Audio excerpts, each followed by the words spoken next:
तो कहानी की शुरुआत में हम सुन नाम के एक लड़के को देखते हैं जिसे स्टोन्स और ज्वेलरीज में बहुत ज़्यादा दिलचस्पी थी, क्योंकि सुन की मदर एक रिटायर्ड आर्कोलॉजिस्ट थी, जिस वजह से सुन को भी स्टोन्स में काफ़ी ज़्यादा दिलचस्पी थी। वहीं दूसरी तरफ सुन के फादर एक साइंटिस्ट होते हैं जो एक खास तरह के मिनरल पर रिसर्च कर रहे होते हैं, जिस पर सुन अपने फादर से मिलने जाता है क्योंकि आज उसकी मदर का बर्थडे था। पर उसके डैड काम में बिजी होने की वजह से अपने वाइफ के बर्थडे पर नहीं आ पा रहे थे। फिर सुन अपने डैड के ऑफिस पहुंच जाता है, पर उसे वहां पर कोई नहीं दिखाई देता क्योंकि सुन के डैड काफ़ी बिजी थे। इसी बीच सुन की नज़र एक स्टोन पर जाती है जिसे सुन ने अपनी ज़िंदगी में पहले कभी नहीं देखा था, इसलिए सुन उस स्टोन को चेक करने लगता है। लेकिन सुन के ऐसा करते ही वो स्टोन चमकने लगता है और वहाँ पर एक पोर्टल खुलता है जो सुन को अपने अंदर खींच लेता है। इसी बीच हम एक लड़के को देखते हैं जो कुछ गार्ड्स को बेहोश करके किंग के चैम्बर में घुस जाता है जहाँ पर किंग सो रहे थे, और वो लड़का एक ड्रैगन की मदद से किंग को मारने की कोशिश करता है। पर किंग उस लड़के के अटैक को ब्लॉक कर लेते हैं क्योंकि वो जागे हुए थे। जिसके बाद किंग अपने वेपन को समन करते हैं और उन दोनों में फाइट होने लगती है, जहां पर किंग बड़ी आसानी से उस लड़के को ओवर पावर कर देते हैं और जान से मारने वाले होते हैं। पर किंग उस लड़के को नहीं मारते हैं क्योंकि वो लड़का असल में उसी किंगडम का प्रिंस था और उस लड़के का नाम मिलियो था, जिस पर किंग मिलियो को जेल में बंद कर देते हैं। तभी मिलियो के सामने एक पोर्टल खुलता है और उसमें से सुन बाहर आता है, जहाँ पर सुन को समझ नहीं आ रहा होता है कि आखिर उसके साथ ये सब क्या हो रहा है। तभी वहाँ पर कुछ गार्ड्स आ जाते हैं जो सुन को जान से मारने वाले होते हैं, लेकिन तभी सुन की बॉडी से एक स्वॉर्ड निकलती है और वो उसकी मदद से उन सभी सोल्जर्स को हरा देता है। जिसके बाद मिलियो सुन को वहाँ से उसके साथ भागने को कहता है, जिस पर वो दोनों वहाँ से भागने लगते हैं। जहाँ पर रास्ते में मिलियो सुन को बताता है कि इस दुनिया को एंडोरा कहा जाता है और सुन ने जो वेपन समन किया था उन्हें वार्प वेपन कहा जाता है, जिन्हें सिर्फ कुछ गिने चुने लोग ही यूज कर सकते थे। तभी वहाँ पर एक लायन मॉन्स्टर जाता है जिन्हें जूजियान कहा जाता था और वो किंग डालजियान के सबसे पावरफुल और लॉयल सर्वेंट थे। तभी वो जूजियान उन पर अटैक कर देता है, जिस पर मिलियो अपने वार्प वेपन को समन करके उससे लड़ने लगता है और सुन को उसकी मदद करने को कहता है। पर सुन अपना वार्प वेपन समन नहीं कर पा रहा होता, जिस पर वो जूजियान पहले सुन को जान से मारने के लिए आगे बढ़ता है, जिससे सुन घबरा जाता है और अपने वार्प वेपन को समन कर लेता है और उस जूजियान पर अटैक करके उसे घायल कर देता है, जिससे वो जूजियान को काफ़ी गुस्सा आ जाता है और वो अपने वार्प वेपन का यूज़ करके सुन और मिलियो पर अटैक करता है, जिससे वो दोनों पानी में गिर जाते हैं, जहां मिलियो सुन को डूबने से बचा लेता है और वो दोनों मिलियो के हाइड आउट की ओर निकल जाते हैं, जहां पर सुन की मुलाकात मिलियो की साथी एलिसा से होती है, जिसके पास फेलरियन नाम का एक छोटा सा ड्रैगन था। जिसके बाद मिलियो अपने एक साथी के पास जाने लगता है, जहाँ पर रास्ते में कुछ मॉन्स्टर उन पर अटैक कर देते हैं, जिस पर वो लोग उनसे फाइट करने लगते हैं और फेलरियन अपने ड्रैगन फॉर्म में आकर उन मॉन्स्टर को बड़ी आसानी से हरा देता है। तभी एलिसा और सुन एक ट्रैप में फंस जाते हैं जो कि मिलियो के साथी एस्केल ने लगाया था ताकि वो उन मॉन्स्टर को खाने के लिए पकड़ सके। जिसके बाद वो सभी एस्केल के अड्डे पर जाते हैं, जहां पर खाना खाते वक्त सुन एस्केल को सारी बातें बताता है और उससे पूछता है कि आखिर ये कौन सी जगह है और उसकी स्वॉर्ड क्या चीज़ है। जिस पर एस्केल सुन को बताता है कि असल में एंडोरा अर्थ के अंदर बसी हुई दुनिया है जो पहले अर्थ का हिस्सा हुआ करती थी, लेकिन हजारों साल पहले किसी कारण से अर्थ और एंडोरा अलग हो गए और एंडोरा के अंदर वार्प पार्टिकल्स नाम की एक स्पेशल एनर्जी बहती है जिसको सिर्फ कुछ लोग ही यूज कर सकते हैं और उनसे वार्प वेपन को क्रिएट कर सकते हैं, और सुन की स्वॉर्ड उन्हीं वार्प पार्टिकल से बनी थी। यहाँ तक कि फेलरियन भी एक वार्प वेपन ही थी, जो सुनकर सुन काफी शौक होता है क्योंकि उसे लगता था कि अर्थ के अंदर बस लावा भरा हुआ है और वो हमेशा से हॉलो अर्थ की थ्योरी को गलत मानता था। तभी एस्केल सुन को एक बुक दिखाता है जो उसे एक इंसान से मिली थी, जिससे उसे अर्थ के बारे में सारी जानकारी मिली, जो देखकर सुन को लगता है कि वो वापस से अपने घर लौट सकता है। जिस पर एस्केल उसे बताता है कि पहले अर्थ और एंडोरा के बीच एक सिटी एग्जिस्ट करती थी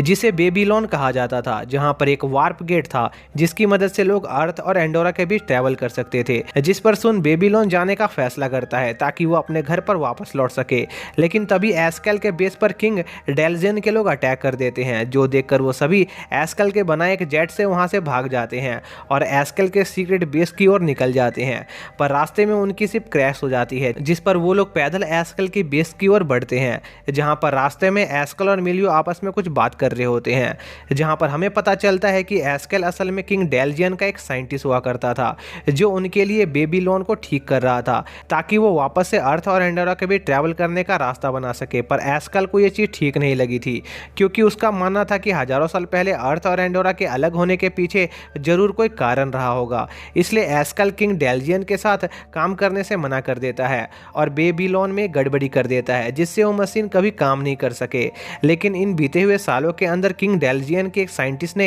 बेबीलोन को ठीक करने का तरीका ढूंढ निकाला था और वो लोग जल्दी ही उस मशीन को ठीक करने वाले थे। जो सुनकर मिलियो काफ़ी परेशान हो जाता है क्योंकि अगर ऐसा हो गया तो उसके लिए उसके डैड को मारना और भी ज़्यादा मुश्किल हो जाएगा। इसी बीच हम डेलजियन को देखते हैं जो अपने जूजियन सोल्जर्स को मिलियो और सुन को उसके पास पकड़कर लाने का ऑर्डर देता है। इसी दौरान हम एस्केल को देखते हैं जो कुछ जरूरी सामान लेने पास की सिटी में अपना भेष बदल कर जा रहा होता है, जिसके बाद मिलियो सुन को किंग डेलजियन को मारने में उसका साथ देने को कहता है और बदले में वो सुन को बेबीलोन ले जाने का वादा करता है ताकि वो वापस अपने घर जा सके, जिस पर सुन इसके लिए तैयार हो जाता है। जिसके बाद मिलियो सुन की एबिलिटीज देखने के लिए उसे उसके साथ हंट पर चलने को कहता है, जहां पर वो लोग एक बोर का शिकार कर रहे होते हैं। लेकिन मिलियो का पैर फिसल जाता है और वो बोर उसे जान से मारने वाला होता है। तभी सुन अपनी स्वॉर्ड से उस बोर को मार देता है और मिलियो सुन का उसके वार वेपन के ऊपर कंट्रोल देखकर काफी हैरान होता है क्योंकि अर्थलिंग होने के बावजूद भी सुन काफी पावरफुल था।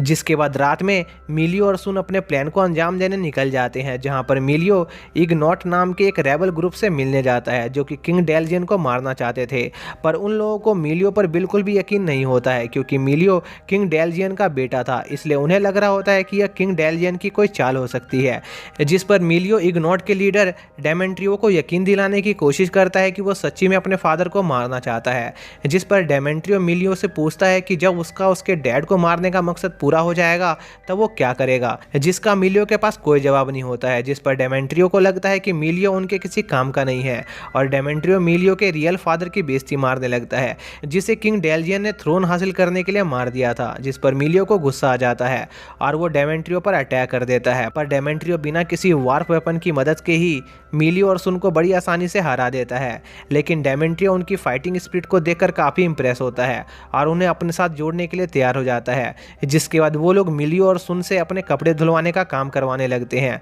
जो काम उनके ग्रुप के सभी नए लोगों को करना पड़ता था। जहां पर सुन की मुलाकात एल्जुआ से होती है जो इग्नोट का एक कोर मेंबर था। तभी एल्जुआ किसी कारण से बेहोश हो जाता है और उसे फ्यूचर के विजन आने लगते हैं जिसमें उसे सुन दिखाई देता है जो कि अर्थ पर मौजूद था, जिससे वहां मौजूद सभी लोगों को पता चल जाता है कि सुन अर्थ से है और सुन ये जानकर काफ़ी खुश होता है कि वो आने वाले फ्यूचर में अर्थ पर लौटने वाला है और वो लोग उनकी ट्रेनिंग जारी रखते हैं। इसी दौरान हम एस्केल और एलिसा को देखते हैं जहां पर एलिसा एस्केल को सुन और मिलियो के भागने की खबर देती है, जिस पर वो दोनों सुन और मिलियो को ढूंढने निकल जाते हैं। जिसके बाद हम सुन को देखते हैं जिसकी इग्नोट के मेंबर के साथ काफ़ी अच्छी दोस्ती हो गई थी, जिस पर मिलियो सुन पर गुस्सा होने लगता है क्योंकि उनका मकसद सिर्फ इग्नोट का इस्तेमाल करके अपना मकसद को पूरा करना था, इसलिए उन्हें उनसे ज़्यादा दोस्ती नहीं करनी चाहिए थी। पर सुन मिलियो की बात पर एग्री नहीं करता है, जिस पर उन दोनों में फाइट होने लगती है और वो दोनों एक दूसरे को तब तक पीटते हैं जब तक वो दोनों खड़े रहने के लायक न बचे। जिस पर डेमेंट्रियो अपनी साथी लुइस को उनकी मरहम पट्टी करने भेजता है, जहाँ पर लुइस उन्हें डेमेंट्रियो के पास्ट और किंग के खिलाफ बगावत करने का कारण बताती है कि डेमेंट्रियो एक रॉयल फैमिली से बिलोंग करता था, जहाँ पर उसका लूसियो नाम का एक दोस्त हुआ करता था जो कि एक जूजियन था और वो दोनों काफ़ी अच्छे दोस्त हुआ करते थे और उन्होंने अपना बचपन एक साथ बिताया था। लेकिन एंडोरा में जूजियन के साथ काफ़ी ज़्यादा अत्याचार और भेदभाव किया जाता था और उन्हें स्लेव की तरह ट्रीट किया जाता था। और एक दिन डेमेंट्रियो का सामना एक नोबल से हो जाता है जो एक जूजियन पर अत्याचार कर रहा था, जिस पर डेमेंट्रियो और लूसियो उसे रोकने की कोशिश करते हैं, लेकिन वो लोग लूसियो को बहुत बुरी तरह से मारते हैं जिस वजह से उसकी मौत हो जाती है। और उस दिन से डेमेंट्रियो ने यह कसम खाई कि वो किंग डेलजियन को मारकर इस भेदभाव को खत्म कर देगा। जिसके बाद वो वहां से चली जाती है और हम देखते हैं कि लूसिया की स्टोरी को सुनने के बावजूद भी मिलियो और सुन का फैसला नहीं बदलता है और सुन अगली सुबह एल्जुआ से मिलने जाता है ताकि वो उसकी फ्यूचर देखने की पावर से ये पता लगा सके कि आखिर वो वापस घर कैसे लौट सकता है।